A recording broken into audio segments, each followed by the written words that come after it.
joined by New Mexico State head coach Marvin Menzies and student athletes Pascal, Siakam, and Ian Baker. Coach, will you start with an opening statement? Certainly. First of all, I'd like to thank whoever set up the microphones. They're very loud, and that's good. Last year they were a little soft, so I saw Rob Barnes pulling the mic to him. I'll just go to the mic. You see that last night? He just messing up, grabbing everything. Anyway, great effort by the guys. I thought we came out and played with the energy necessary to throw the first punch, so to speak. And having that extra day of rest was obviously very good for us.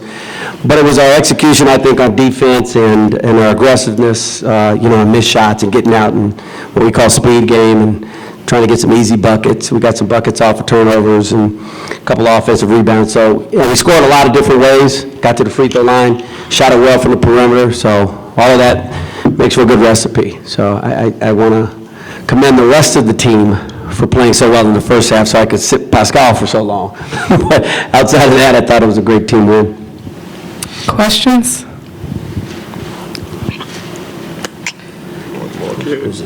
Ian, winning that 22-5 run in the first half, most of it without Pascal, and I don't think you guys probably would have done that earlier in the year. Could you just kind of talk about the maturity of this team and how much this team has grown up throughout the year to be able to do that here in March? Yeah, it just shows how far we came from the beginning of the season. Like you said, in the beginning of the season, we probably wouldn't have been able to pull that off without Pascal in the game. But like Coach touched on in the locker room, he was just saying that just shows how deep we are as a team. Pascal not going to be able to, have 30 and 10 every game. So, it might be times where he getting in foul trouble, he's not in the game, or me, I'm not in the game. So, that's a good thing about being deep as a team. Other guys can pick up the slack. Good answer. Thank you. Marvin, when the game was so close in the first half, Braxton beat the shot clock buzzer twice, I think, with threes.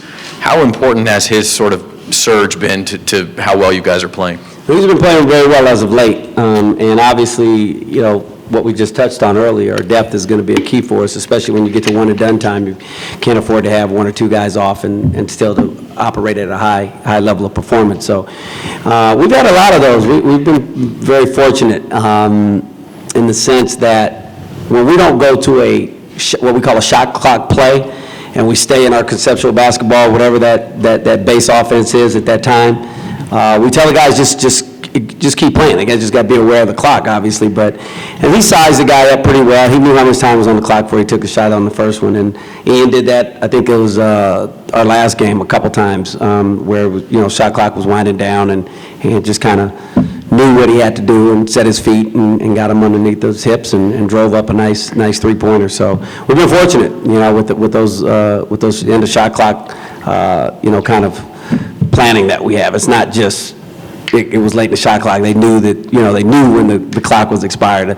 Unfortunately, I told not unfortunately, but I told who was it, Rashawn, when he drove and he passed it to Jalen, and Jalen made that three.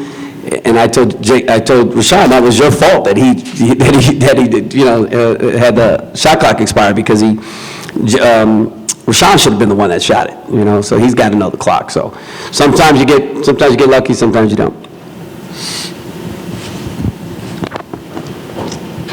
Pascal, two straight solid offensive games for you guys as a team after it kind of was a little bit shaky there at the end of February, but have you kind of seen anything different with the offense working? And obviously nice to see it this time of year working so well.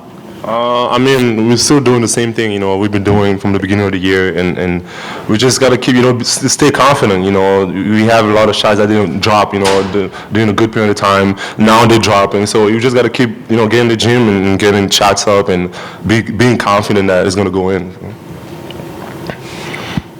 Pascal, too, congratulations on winning WAC Player of the Year as well, Ian, first team as well. I guess for both of you, what does it kind of mean for you guys to be selected for those honors? It's a blessing, man, and from just seeing from where we come from and stuff, it's been a long season. Having those the type of guys that we have, great teammates. It's just we love each other, and I think it feels good. It just feels good. Like Ian had it was first team. He's been working his ass his butt off. Sorry, he's been working really hard. So I'm happy to see that he can get those honors. Yeah, man. Like you said, it's a blessing. It just shows all the hard work we put in the summertime paying off, and I wouldn't be able to do it without my teammates, so thanks to them. Ian, did a really good job guarding Martez Harrison. You held him without a field. You and Rashawn both held him without a field goal till about midway through the second half. What was kind of the game plan on him? What do you feel like was kind of successful in slowing him down? It was just to try to keep him in front. He's a great driver. He hasn't been shooting the ball, too well this season, so that was just our goal going into the game, just trying to keep him in front and, make him finish over us, or, if he get past us, make him finish over the bigs. But that's all we were trying to do, just keep him in front. Any of you guys have any preference or expectation for who you play tomorrow, going for 5 straight? It doesn't matter. Good answer. It doesn't matter. They're well-trained. No, that's a trick question. Marvin, can you kind of talk about just how big Ian and Rashawn at times their defense was on really slowing down Martez Harrison? Kind of what was the game plan for that too? Well, collectively, we thought, obviously we had to put different guys on him and rotate. Braxton guarded him a little bit. Ian guarded him some. Rashawn guarded him some. He's just too good of a player to zap one guy's energy. Ian could have quite easily guarded him the whole game, but then would Ian have been as efficient offensively if he had that task? So we tried to put some different guys on him and mix it up a little bit. And Ian was pretty good from the field. And he ended up with, what'd you end up with, Ian? 20 points. He said a dub. I like that. And he ended up with a dub and 6 rebounds from the point guard position. So obviously he was very good offensively and got to the free throw line and did some good things for us. I don't know if he would have been able to do that, extending that energy all game on Martez by himself. So like he alluded to, it was a good team victory. Any other questions? Mark, you have one more? I think so, yeah. Okay, good. Any one of you guys and Coach too, going for something that hasn't been done at this school since I think the early 90s with 5 straight WAC tournament, 5 straight NCAA tournament bids and 5 straight tournament championships. I guess just talk about that excitement of trying to do that tomorrow. It's very exciting knowing what's ahead of us, but at the same time, we just got to keep doing what we've been doing all year, and I think we'll be good. You want to elaborate on that a little bit? I mean, like Ian said, we just got to keep doing what we do, just take it, one possession at a time, and just, keep doing what we do. This is called the minor bird syndrome. When you teach kids certain things, they get a chance to repeat it. That's awesome. But that means they're listening. Trayvon on TV. What you doing? Hey, Trayvon. Oh, that was the reading the community service project that the WAC did.